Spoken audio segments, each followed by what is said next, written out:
So I've created an arm here, and so this is the clavicle, this will be the shoulder. Let me expand the hierarchy here. Hold on the shift key and click. Got the clavicle, the arm, elbow, hand, and hand end. Now I've oriented the joints, so all that is done for me. Keep in mind that when you're testing rotations and movements, get in the habit of, you maybe test out a rotation, and as soon as you're done, just hit Z, and it puts it right back where you found it, so that you keep everything zeroed out while you're in the rigging process. And if you do that, then you're going to be in good shape. So I'm starting with a joint chain, and then what I'm going to do is duplicate this joint chain and then rename each of those. So take this, hit Control D, so I've got another joint chain here. And so what I'm going to do is come in and name this to underscore IK, and I will do that for all of these. Then I'll duplicate either one of the chains again, Control D, and shift click here to expand. And actually it'd be better to duplicate the first one, Control D, and then I'll rename these to FK. So now I have three joint chains, one with an IK suffix and one with an underscore FK suffix. And what I'm going to do is I've already put the original one in this bind scale layer.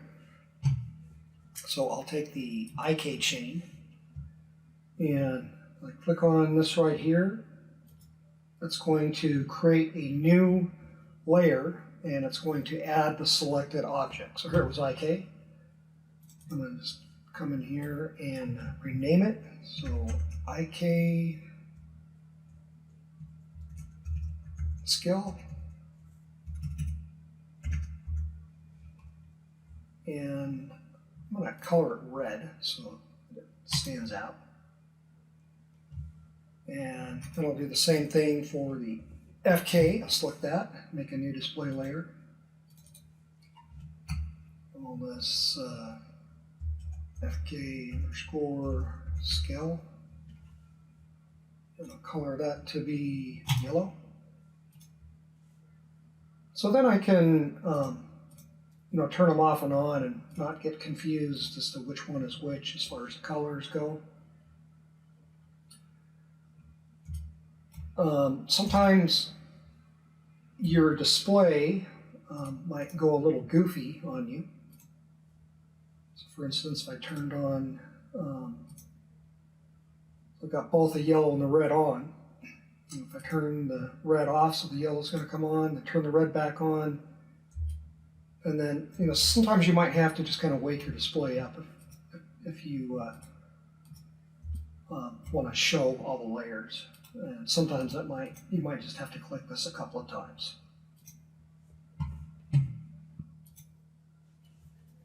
So what I'm going to do now is I'm going to take the bind scale and I'm going to orient constrain it to both of the other joint chains. And to do that, you can use the outliner, but for this kind of a thing, I prefer the hypergraph hierarchy. That's under General Editors.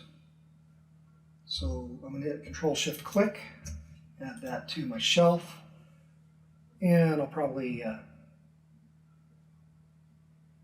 maybe take this down here. And I'll click on it, and then you can zoom in and out just like any other window. And what I'm going to do is just put, just for the sake of visualization, I'm going to put this left chain in the middle. Now, right now, I've got this mode on right here. If I click this icon, you see these stacked rectangles. If I click that, that puts me in freeform mode, and then I can move my elements around. And if I put that back to the default, then I can't move them around. And so I'm usually always in this kind of a mode. And sometimes just I like the visualization better in hypergraph. Okay, so I'm going to orient constrain this one to both of those. So I'm going to click this one first and shift select that one, and let's go to my orient constraint.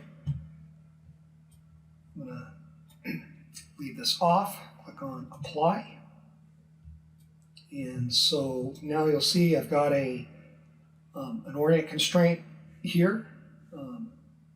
I zoom in, I can see it, left clavicle orient constraint, and I can also see it over here under shapes. I can see this left clavicle IK, and that stands for weight, and that's 0. So this is the first constraint made. I can also make a second constraint. So this time I'll select this one, shift select that, orient constraint again, apply. And so now in this constraint, I can see I've got two constraints. So this is now orient constrained to this one and that one. And so I'm going to do the same for each one of these joints. So I'll do this one first. And if I hit the G key, that's going to repeat the last command. And then I'll do this one, G, and this one, G. So now I've got constraints on this one. So now I'm going to do the same thing for the other side.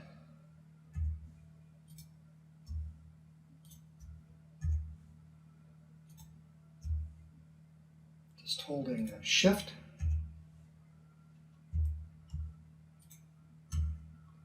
You always choose what you're constraining to first, what you're constraining second. Okay, so now this bind skeleton, orient constrained to both joint chains. And let's test that just to make sure that everything's working. So I'm going to select the IK chain, and I'm going to rotate it back. And you can see that the middle chain is going in between both of them. So it's weighted to both. And this one's magenta, and that means that it's being controlled by something else. Okay, so I'm going to hit undo and put everything back in place.